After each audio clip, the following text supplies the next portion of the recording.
This podcast is proudly brought to you by the SiteShed's Learn and Ski initiative. It's a program we kicked off back in August of 2016, where I took a group of enthusiastic business owners from all over the country over to New Zealand. Actually, it was in Wanaka in New Zealand, where we took part in the very first Learn and Ski program. We skied in the morning, and then we did a business workshop in the afternoon. It was a fantastic time. Everyone had a great experience over there. And it was so good, in fact, that this March, we are launching the second Learn and Ski. And this time we're taking a group of trade-based business owners from all over the country to the lovely Japan. And we're actually going to a place called Hakuba, which is in the Nagano region where the Olympics was held. I've personally been there. It is a crazy, crazy place, just full of a ridiculous amount of snow, and it's going to be an unbelievable experience. Sadly, we can only take 20 people to this one, obviously due to logistics. It's not the easiest thing to coordinate. So a quarter of the tickets are already sold as we've been emailing our group. However,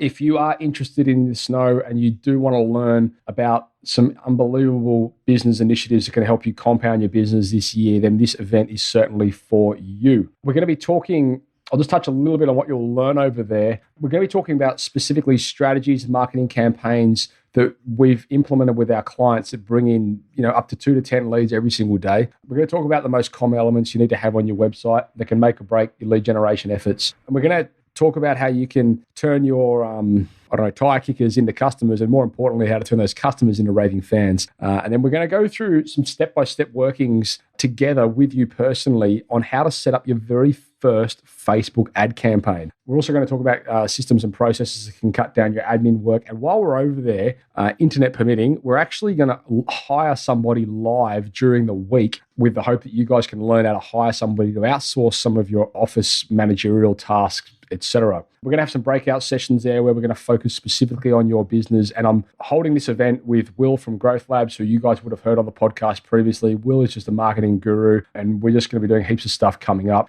He's also an avid skier. So yeah, it's going to be a fantastic event. So the dates are going to be March 4 to March 10. The location's in Hakuba. If you want more information about what the package includes and everything, then head across to the siteshed.com/Japan 2017. All the information is on there. And I stress again, there's only 20 tickets to this. Over a quarter of them are gone, which means that if you want to get in, you want to get in quick. Now, this has gone out to the podcast community, so I can't imagine they'll last too long. It's extremely good value for what it is. It's just a way that I can help you guys spend a bit of time investing on your business while also taking you to an amazing location where we can just have a whole heap of fun while we're there. You 100% you'll enjoy it. And this is what one of the other attendants said about the 2016 event.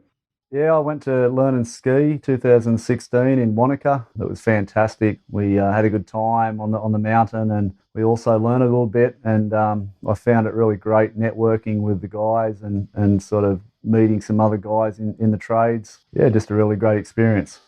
So anyway, folks, there it is. You've heard it from one of the attendees. It's going to be an incredible event. Get across there. You're going to learn a whole load of stuff that you can implement straight into your business. I mean, all the information in the world's useless unless you implement it. And we're actually going to sit there and help you implement it. So, I mean, it's worth that alone, regardless of the world-class skiing. Head across to the siteshed.com/Japan 2017. Get it locked in quick, otherwise you'll miss out.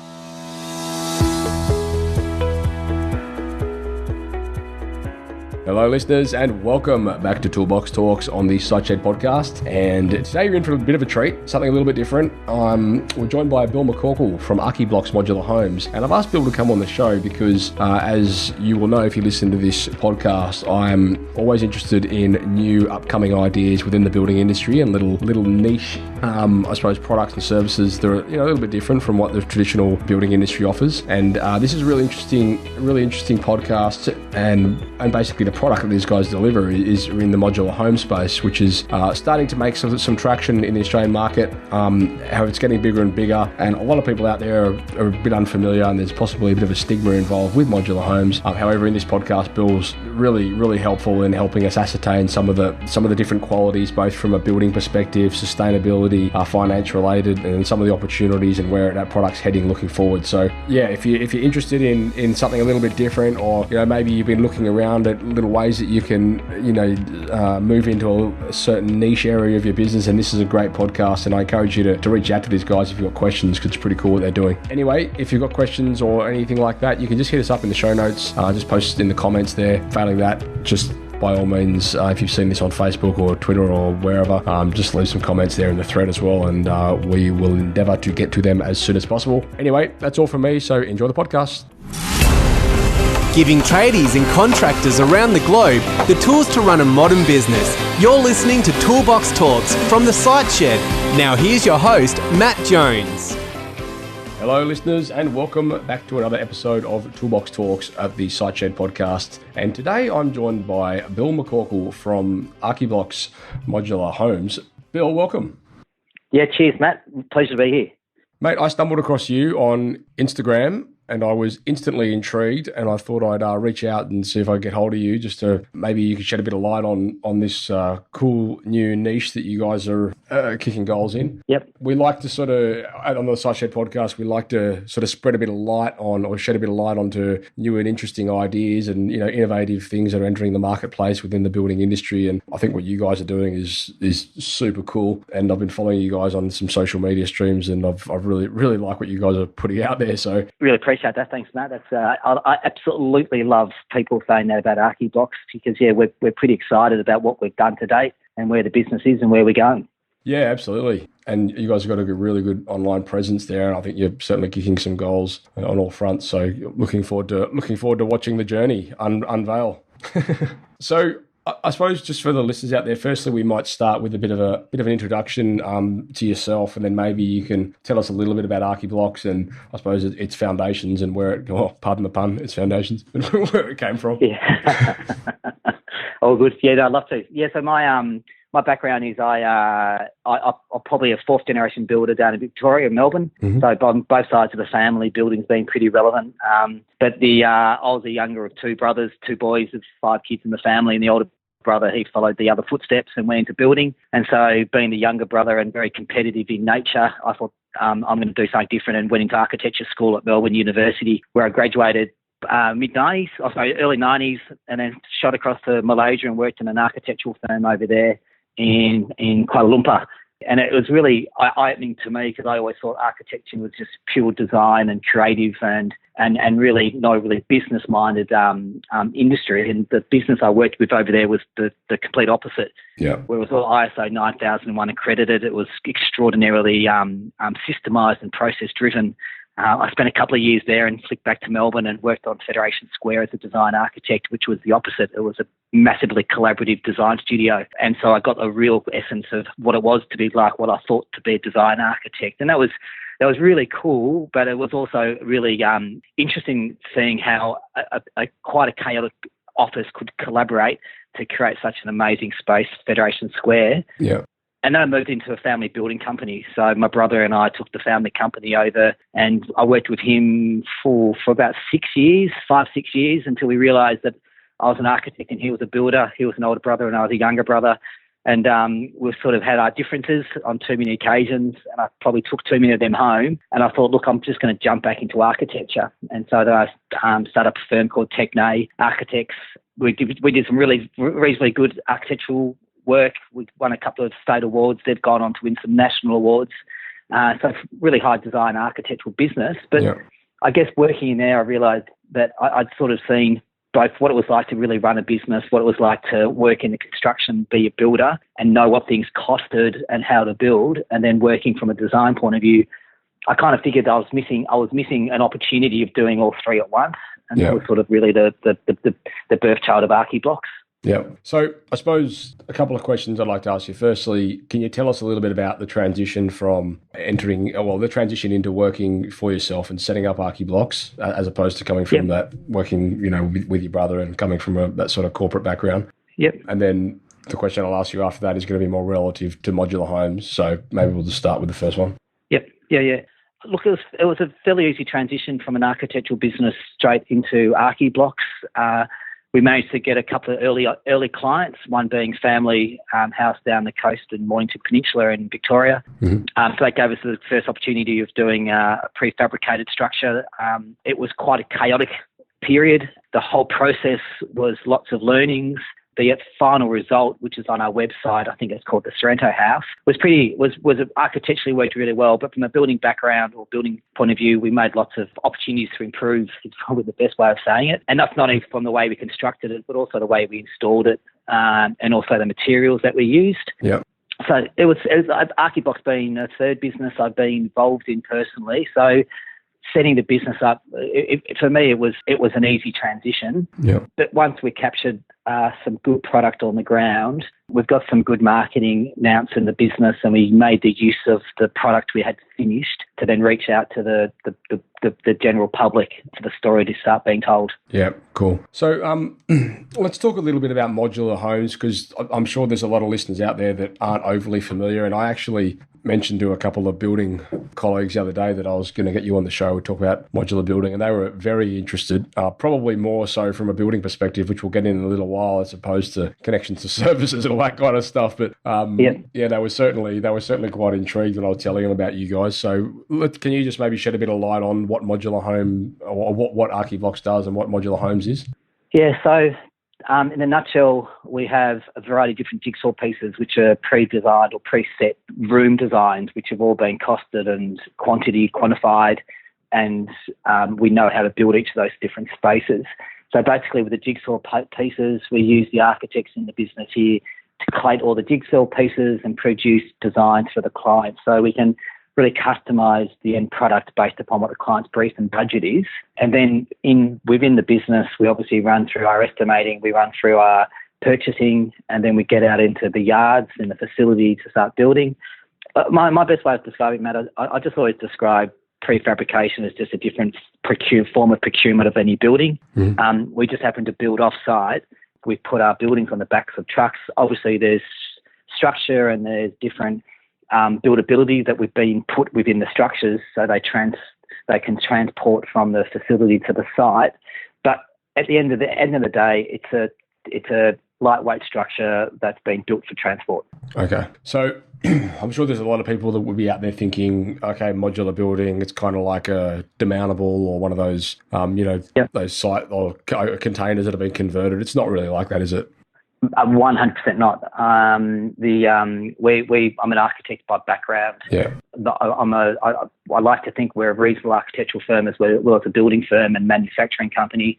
So 100% what we do and what we design is not only is it architecturally has architectural merits, it's also got extremely high sustainable credentials. Yep. One of the probably the first barriers into the market we found in Australia was the perception of modular homes or prefabricated homes being the transportable classrooms of the 80s and 70s. So being a stigma, that also carries over to what councils perceive ArchiBlox to be as well. So, for example, we often go in for DA or planning permits or CC and don't describe the building being demountable, or being a transportable building. Right. Again, it's a perception that people have. Probably a couple of things worth noting on that is, we do have height limits, we do have width limits, we do have length limits that what we can transport around the country. But once you've known those are quantified, you're only limited by your imagination when it comes to the design of them. Yeah. So it's kind of like, really, you can kind of just join the blocks, like if you, like from a design point of view, or if somebody's listening and they're trying to understand how this may work. Yeah. I suppose, from an installation perspective, from a design perspective, it's basically a way that you can build a house, or you can build a property surroundings just by literally attaching on certain components, which could form like Spot on. Yeah. Okay. Yeah. Like a giant Lego block. Exactly what I was going to say, like a Lego block. Yeah, and that's a cool way of describing it. Like it's, we'd have maybe 60 to 70 preset modules. And obviously being architects as well, we design anything, and being interior designers within the business, we can then modify any of the internals. Every site's different, every budget's different, every brief is different, every client's expectation is different. So it's really working with the clients within the set modules or the set length to create what they're after. I imagine we'll probably dive into this a little bit when I want to talk to you about the sustainability advantages of this product. But does the product evolve quite a lot, like in the terms of, I suppose, the materials that you can use and all that kind of stuff? Yeah. We in the early days, some of the early houses we built with SIPS panels, so structurally insulated panels. Yeah. We got the first one through Bondor, which is a mob down here, a business down here in Melbourne. We thought SIPS panels were great because a lot of the manufacturing costs weren't borne by us. Yep. And we had good enough trading terms set up that would offset the payments back to the suppliers after we'd been paid ourselves. So from a cash flow perspective, they're pretty good. But we pretty quickly found that with Bondor panels or SIPS panels, you still needed cranes and you still needed access on site. Mm-hmm. And as soon as you started paying, living away from the home allowances to the builders, then the cost started to escalate. And also with what we do, like we always set the business up to be a national business. So we're limiting ourselves with the type of construction we had early on to building closer to our base. Yeah. So with that in mind, we stepped away from the SIPS panels and we went into the volumetric modular or volumetric prefabrication. So the volumetric prefabrication being we build everything off site, right down to the tiles and the light fittings. Yeah, wow. So by the time we get to site, invariably we can get 6 modules installed in a day, and to fit the whole job off typically takes 2 to 4 weeks. Yeah, right. So it's pretty quick on site. It's efficient on site. We do use all our own trades once we do get to site, because again, lessons learned. We try to tap into local trades often, but we often find that we get charged premiums because we'd be a one-off client coming into to site and leaving again, and then you've got issues with your payment terms. You've got issues with the quality, and most importantly, the project program. Yeah, exactly. So moving into I suppose that whole building side of modular homes, how does it go? I mean, you touched a little bit then on the stigma coming from councils and organisations and whatnot. How does it go from like a government or a council regulation point of view, like DA and all that kind of stuff? Yep. So we found we had some really successful homes that got some good publicity last year down here in Melbourne. And off the back of that, we actually were welcomed at council meetings. we went from a complete stigma into you should be telling us you're from ArchiBlox and your process running through will be we know what we know what we're going to get. Yeah. So it went from being an unknown quantity to being a known quantity, and I think that's probably an important point to make is because you get to feel and touch the buildings that you'll the quality that we do and the design that we do before you actually engage us at the start. Yeah. You do know what you're getting at the other end. So that was a big milestone for the business, having that recognition. Yeah. But in saying that though, Matt, we still do not outside of Melbourne put down on our applications that we're a prefabricated building business from Victoria. We always use local DA consultants to assist with the applications because we always feel that having someone on the ground who's a known quantity is going to take some of the pressure off the application going through. Yep. Yeah. So it's interesting. Like we often get the comment, we always thought transportable buildings had to look like had such a typology. Yeah. But and people are always amazed that you can actually build the way we build and the way we design. Yeah, well, man, I'm looking at some of the projects here in your gallery, and they're just incredible. Some of these places, that one up at Avalon looks just amazing. Oh, mate, that's an absolute ripper of a project. Like, it's great when you get like-minded clients who give the opportunities of designing a building and putting on a piece of land like that. I mean, it's quite unique that because it's north-facing up on the North Shore, and it was amazing. One of the questions I was going to have around one of the questions I wanted to ask you was around structural integrity and loading capacity of your product, and I noticed that that project that we're talking about specifically for the listeners out there, it's a job up in on the northern beaches of Sydney and Avalon, and there's actually a rooftop garden on it. How does the loading capacity, or how does the modular homes facilitate things like that? Yeah.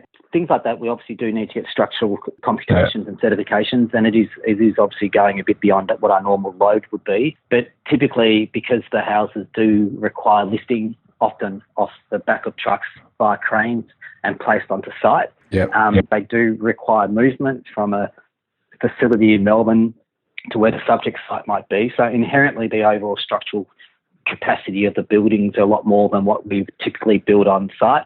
As a rule of thumb, it may add 10% to 15% more to the structural costs to gain that structural capacity. But overall, the buildings, the less deflection or the less movement we get in the building as we transport it, then the less time we need to spend at the other end in rectifying any defects. So it's one of the lessons learned with having the business was always, well, how do we spend as little time as we can on site to ensure that we've got everyone back in the facility as quickly as possible? And part of that, Matt, as well, is because we build within a facility, every day that we're not occupying a space in the facility and creating revenue within that space, it has a bit of an impact across the whole business from a cash flow perspective. So it's really important that we're consistently having spaces filled in the facility. So how does it work with, I mean, the main question that I would have, I mean, as a former plumber myself, what about connection to services and things like that? So obviously there's, council sewer and there's water and gas and all that kind of stuff. Does the modular homes, would the kitchen modular show up? Was it fully roughed in, all the pipework's installed and all the drainage is installed? You connect to the bottoms, is that the idea? Yeah, 100%. Yeah. So basically we do our rough-in prior to installation or prior to arrival on site. We get to site, we typically leave about 1 metre as a wiggle room so that we can bring any services up and connect to the tails that are coming out of the edge of the building or the envelope of the building. Yeah. It's always interesting, like obviously from a plumbing perspective, toilets are probably the most difficult. So we always try and load the toilet from the outside of as close to an outside wall as we can. Mm-hmm. And typically we sit the buildings around 150 mil off ground if we can, natural ground. But I know that the installers prefer us lifting the buildings as high as 300 to 400 mils off the ground just so that you can access underneath to fit off any services. Right. Because that was another question I had around maintenance and repair and things like that. I mean, so, what if you, in the instance that you may have, like an electrical shortage or you have to get behind the wall or, get to a water pipe or something like that? Is it a similar scenario to just a regular home as in gyprock or like what's the... 100% it is. Okay. So we use gyprock plaster, which is gyprock internal lightweight walls. All of our walls, all the cladding and the framing comes up as a kit of parts to the facility. So we get from base stage to a lock-up stage for a typical 130 square metre 2-module home in about 14 days, so about 2.5 weeks. So from that way, it's atypical, but we do build with typical construction for the majority of the works. Bill, how easy is it for a modular home to add an extension or like a renovation or something like that down the track? We're actually, funny enough, we're just doing our first one at the moment from a client who we had a house built for up in central Victoria, and we've just been engaged to go and do an extension to that house. Mm-hmm. So it's similar to any extension that you do at any house, as long as we've got access that we can get the modules to site. We can always lift them over the top of the existing buildings and place them to the rear. We did a job recently for a client down here in Melbourne that we had overall 6 mil clearance or tolerance, so 3 mil of either side, and we still managed to square it off and drop it in, which was a pretty nerve-wracking afternoon. Yeah, I bet. Are there preferred like locations or scenarios that you would typically like for the jobs that you take on? Look, I think first and foremost is how to get the module from a major arterial to site. Okay. So being aware of the limitations of road widths, trees, power lines. In Victoria, we have tram lines. Yep. So they're obviously being taken into consideration. The modules, typically they're 5 metres in overall width, 16 metres in length, and 4 metres in height. So off the road, you can go to 4.8 metres in overall height to the top of the load. Okay. Then coming to site, the other consideration is trees, coverage, and then telephone lines, etc., and power lines. Yeah. So power lines are probably the once you get to the site, are probably the biggest limitation to how we can install So I guess that comes down to, or would that have come into play, would it, during the quotation process or when you're investigating the job, see if it's viable? Is that how it works? Yeah, 100%. So once we're engaged at ArchiBlox to come up with a design, part of the process is to have the contractors from the transport point of view assess the site conditions and assess what we need to do and what we need to allow for. Yeah. Look, most telephone lines, most electrical lines you can work around, be it de-energising them or be it dropping them. Yeah. But obviously each time you take another step to de-risk the process, it costs a bit more. Yeah, of course. Yeah. All right. Well, let's maybe take a bit of a segue and sort of move into more of the sustainability areas of the product, because that's something that I certainly find really appealing, and I'd love to hear the advantages or maybe the limitations, of modular home. So, I mean, can we draw some comparisons here between traditional buildings and perhaps the modular home building, and things like maybe, I don't know, thermal capacity or power consumption or solar, whatever it is? Yep. So I guess the first thing to look at is probably your thermal mass, or maybe even step back from there. Yep. One thing we'd look at is maybe the way that we build. So given that we usually build our modules about 1 metre off the ground, so they're all on posts or stilts.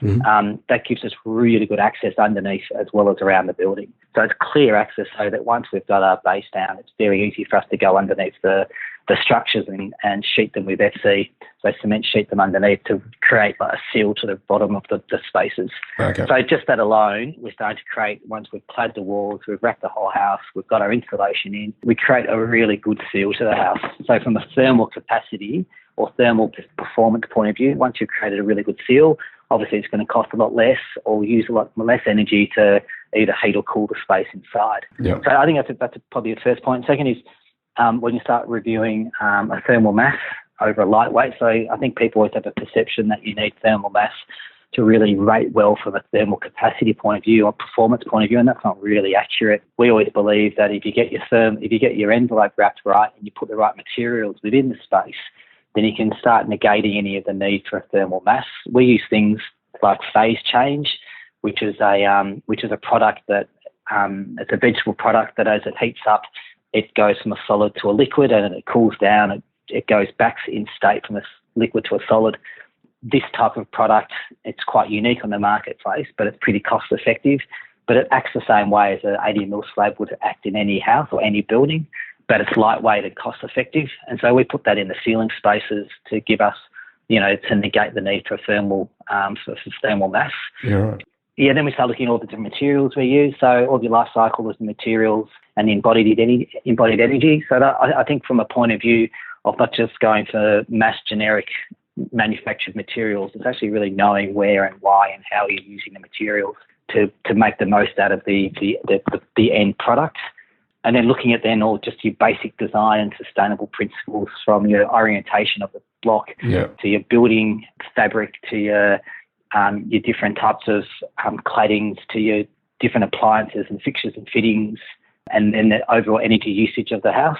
So we really see what we do, Matt, as an opportunity of educating the clients to engage with the house and to really work the best sustainable features of the house, because you can't have a sustainable building without client to occupant interaction. Right. And I'll probably jump a fair bit around there. But, no, not really. It's a really, what we do from ArchiBlox, it's really exciting that we do get the opportunity of educating our clients to really live in a space that's been designed for them to a brief and a budget. So do you have any idea, I suppose, if we were to draw a cost comparison between, maybe electricity consumption in one of the ArchiBlox's modular homes compared to, a traditional Mervac unit? Yeah. I guess, look, to be quite frank, I can't do that. But all I can say is every client for a house that we've designed has always come back and said, my electricity bill or my services bills have been cut by, they're normally massive amounts. Yeah. So from post-ArchiBlox to pre-ArchiBlox, there's always a massive difference in that. We also don't build big, we design big. So we're really conscious of the overall footprint of the houses that we design. Yeah. So the less environment you're having to maintain artificially, then the less cost it's going to be as well. All of our houses come standard with double glazed and high draft proof seals. Yeah. It's really super easy to get them hot, and it's really super easy to get them cold when required. Yeah, cool. And things like, I suppose, like, your hot water heaters and all that kind of stuff, is that all just as normal? So we use heat pumps often for hot water. Oh, yeah. So that's obviously a bit more energy efficiency. We really work with different contractors and consultants outside the business to work out what's the minimum power supply we'll need for our solar power. We really like the idea of working with battery storage units and companies to create electric houses. Yeah. There's a lot of exciting innovation coming through in the sustainable field at the moment. But look, a lot of it's still quite expensive because it's not on the mass market. Yeah. But I look at synergies with with LCD TVs, whereas 10, 15 years ago, an LCD TV or a plasma TV might have cost $10,000, $15,000, and these days you get it for $500. Yeah. So I see comparisons in the sustainable market that as items become more mass produced and more popular, then the cost surely will be dropping. Yeah. So can you install things like solar panels on the roofs of these modular homes? Yeah, 100%. So we provide the client often with our own contractors doing that. Yeah. But often we often just take a lead from the fuse up through the cavity onto the roof space for a tail to come out for other contractors to fit off. And part of that is because a lot of those works are required to be completed on site. Yep. And we find often that there's deals that clients can get through various companies to come off and maintain and fit them off themselves. Gotcha. Okay. Yeah, cool. So if we move into, I suppose, a few of the cost-related things there, a lot of listeners out there might be curious to, some of the figures, or maybe not direct figures, but, things around installation costs, maintenance costs, maybe cost comparisons to buy a modular home as opposed to getting one, built from scratch, all that kind of stuff. Is to buy a modular home? I'm guessing it's quite cost comparative to a regular home. Yeah, look, there's probably a few different things to look at there. The first is with any building in any form, you can always go, your cost per square metre can climb pretty quickly north once you start throwing in expensive fixtures, fittings, right. Lots of windows, yeah, lots of joinery, et cetera, et cetera, et cetera. So, if you do a considered design approach and come up with the idea that, from a business like ArchiBlox, that you're going to just do the standard, then your cost per square metre is going to be less than what you'd get if you went to a traditional architecturally designed home. Yeah. And it's all on our website. Our prices start for a 3-bedroom home at around the $280,000. Yeah. If you went to a Mirvac or another business such as a volume home business, you will get cheaper product, but you'll get different product. Comparable thing from an architectural experience. Yeah. Our products are built for about $2,700 a square metre at the facility. An architectural product of the same range would be about $3,500 a square metre. Yeah, okay. But then you've got the installation costs, crane costs, and transport costs. So look, it does go. That's our typical home's about $3,000 a square metre. Yeah, okay. And what about maintenance? So is it you guys that have to do the maintenance? If you've got issues with the the plumbing in the walls or waterproofing or anything like that. Yeah. So we offer all the standard warranties, and we do attend to sites. In the 5 years we've been in business, or 6 years in business. We still go back to clients from 5 years ago and assist in stuff that they need required, or any maintenance. So it's not in our background. It's not the business DNA to turn our backs on clients. That we always do facilitate maintenance work ongoing. And I think maybe that's probably me being an architect as well. I always find that coming from an architectural background, it's very different from a buildings background. I found that my experience in the past, builders often come from a background of conflict, whereas an architect comes from a background of service, more of a service-related background. So, I guess we're probably easier to deal with in a way. Yeah. Where do you see the future of modular homes heading towards? I feel the business of modular homes in Australia will just become bigger and bigger. Yeah. I feel that there's a much more readily acceptable market out there for what we do. I feel that in the manufacturing space, and that's what we do, is manufacture, we have a lot of capacity to become leaner and more cost-effective and efficient. We take away a lot of the inefficiencies from a building site. We find, Matt, that the majority of the buildings we build, maybe 30% of our product is still built on site around Melbourne and surrounds. And invariably the house build that we do, the budget's difficult, the program's difficult, the quality's difficult.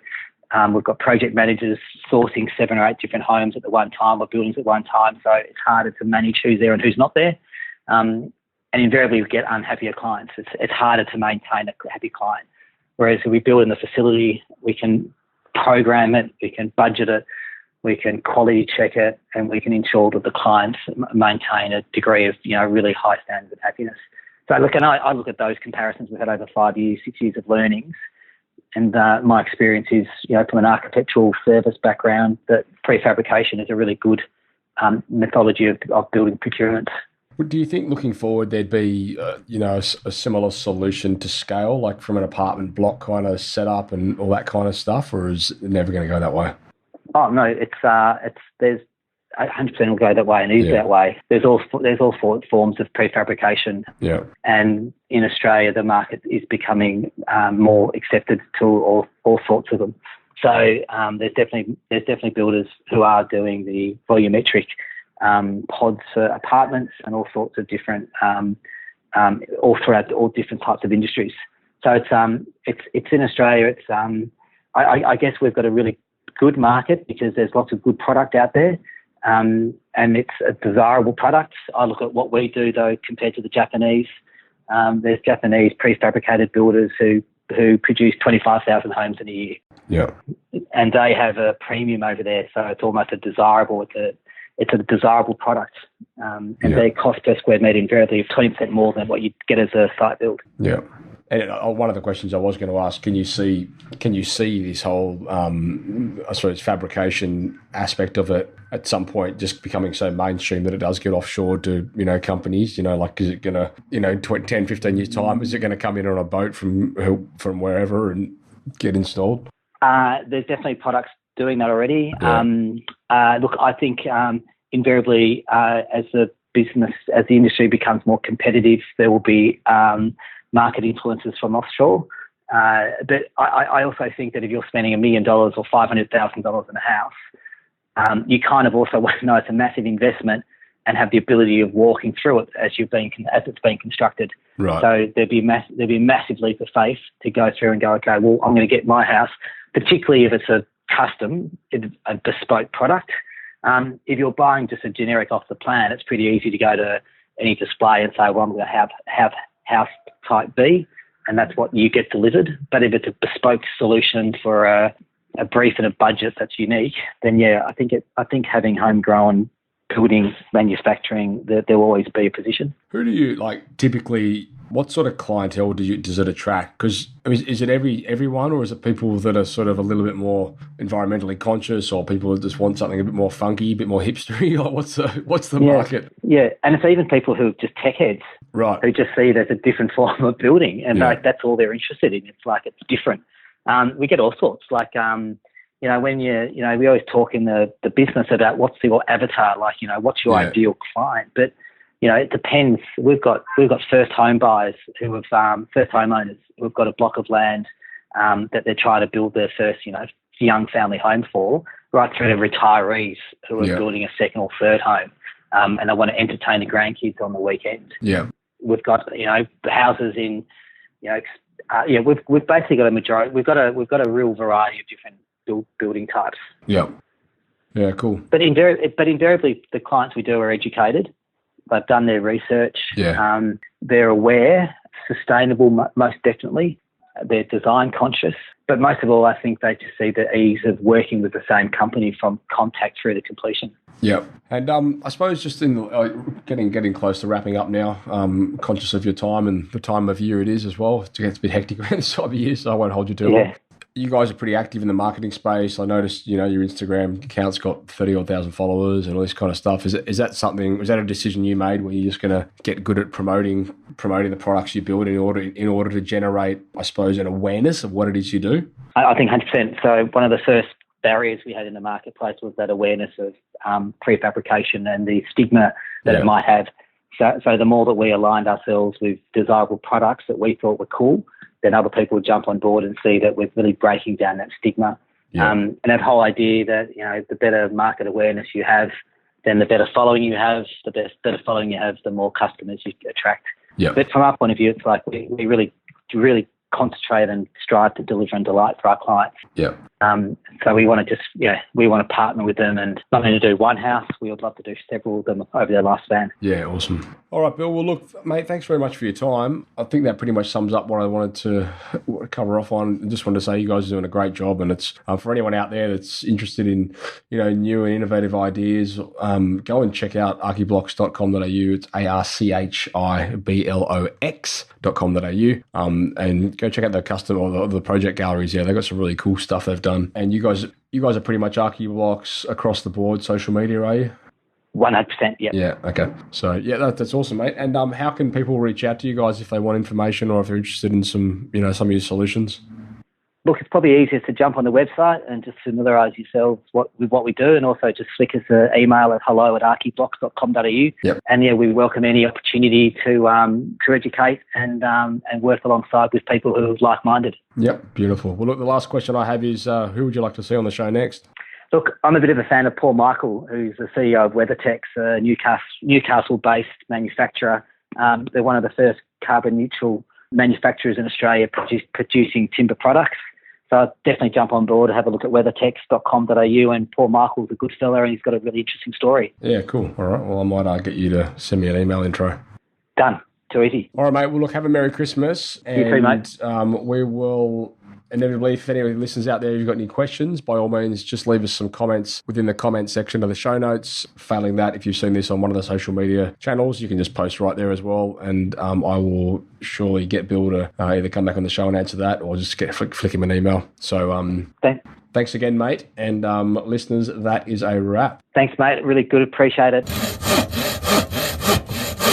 Thank you for listening to another episode of Toolbox Talks. If you're liking what you hear, then you can head across to the siteshed.com, where you can join our community by signing up to our Toolbox Talks. You'll get sent a weekly notification, which is basically a highlight of everything that we've spoken about during that week, along with any other industry news that may be relevant or specific to the trades.